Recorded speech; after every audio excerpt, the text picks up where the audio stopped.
Hey everyone, and welcome. Today we're going to dive into something really fascinating, the world of invented languages, or conlangs, as they're often called.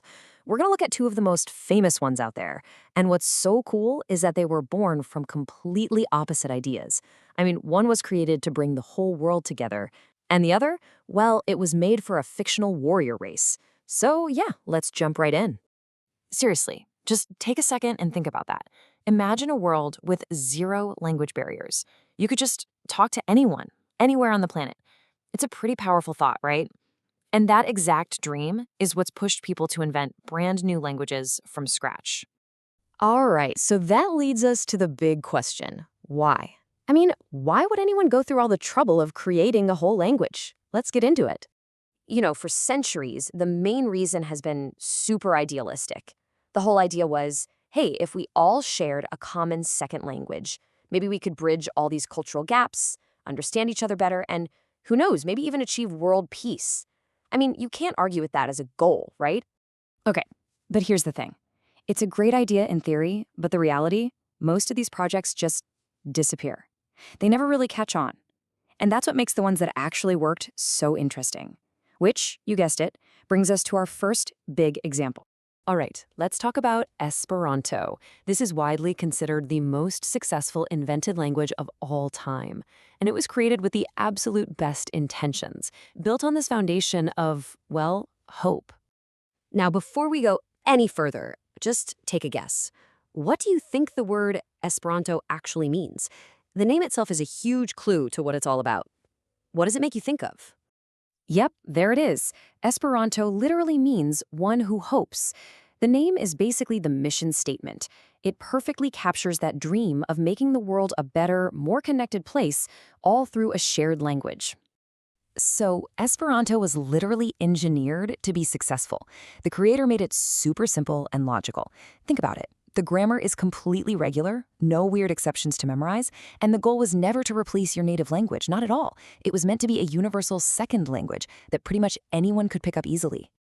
Okay, now let's do a complete 180. We're going from a language built on a dream of peace to, well, a language built for warriors in the final frontier. You got it. We're talking about Klingon. This language wasn't born out of some grand desire for world peace. Nope. It was created for a TV show, Star Trek. You literally can't get an origin story more different than Esperanto's. And get this, the creator of Klingon had the exact opposite goal. He wasn't aiming for simple and easy. He deliberately made it difficult and, well, alien. He used all these harsh, guttural sounds that you just don't find in most languages on Earth. The whole point wasn't to bring everyone together. It was to create this kind of exclusive club, a badge of honor for the most dedicated Star Trek fans. So this table just lays it all out perfectly, doesn't it? On one hand, you've got Esperanto, all about unity, super easy by design, and for literally everyone. And on the other hand, you've got Klingon, all about exclusivity, difficult on purpose, and for a very specific group of fans. It's just two totally different ways of thinking about what a language can be. Okay, so we've got these two amazing success stories, right? Each in its own way. One has millions of speakers, the other has this army of devoted fans. But this all leads to a much bigger, much deeper question about what language even is. And here's the real puzzle. If Esperanto is so easy to learn, and Klingon has this incredibly dedicated fan base, why aren't we all speaking one of them? Why haven't they really broken through into the mainstream for things like business or news? And this is where we get to a really important point. The simple fact is, no invented language, not even these two, has ever really become a practical day-to-day language for a huge number of people. They haven't made that jump from being a hobby to being, just a normal part of life. Don't get me wrong, they've captured the imagination of so many, and that is a massive achievement in itself. But they still kind of live in this world of hobbies and special communities.